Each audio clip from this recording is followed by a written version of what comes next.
Hello friends, आज हम कहानी पढ़ेंगे। एक मोटिवेशनल स्टोरी है कि बेटे का नाम चोर। एक गांव में बहुत ही अमीर व्यक्ति रहा करता था जिसका नाम किशोर था और उसकी पत्नी का नाम सरिता। दोनों की कोई संतान नहीं थी। उनकी शादी को काफ़ी समय हो चुका था।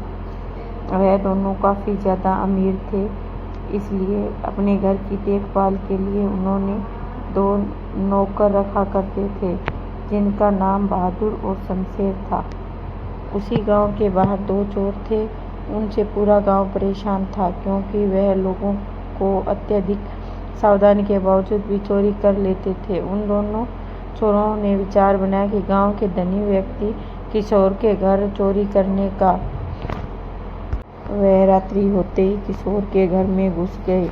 वह घर में कीमती सामान ढूंढने लगे, परंतु गलती से एक चोर के हाथ से कुछ गिर गया और शोर होने के कारण सरिता जाग गई और आहट होने के कारण वह समझ गई कि कमरे के बाहर चोर है।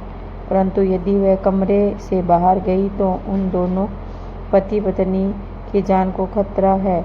सरिता जानती थी यदि वह अपने दोनों नौकरों को किसी प्रकार उठा दे तो वह इन दोनों चोरों को आसानी से पकड़ लेंगे। परंतु मुश्किल थी कि इन दोनों नौकरों को किस प्रकार उठाया जाए। वह पास के कमरे में ही सो रहे थे, जहां तक आवाज़ पहुंचाना कोई मुश्किल कार्य नहीं था। परंतु यदि वह बिना किसी कारण के उन दोनों को आवाज़ लगाती तो चोर समझ जाएंगे कि वह जान चुकी है कि घर में चोरी हो रही है। इससे उन दोनों की जान को खतरा भी हो सकता है। इसलिए सरिता ने ऐसा नहीं किया। उसने अपने पति को उठाया और कहा कि हमारे घर में चोर है, हमें बहादुर और शमशेर को उठाना होगा। तो पति को समझ में नहीं आया कि कैसे होगा। चोर कमरे के बाहर तक पहुंच चुके थे, जिससे दोनों की जान को भी खतरा था। पत्नी ने कहा, मैं जैसा कहती हूँ वैसा ही करो। पत्नी ने चिल्लाते हुए कहा कि सुनो जी, आपको तो पता है कि मैं माँ बनने वाली हूँ। अगर हमारा बेटा हुआ तो आप उसका क्या नाम रखोगे?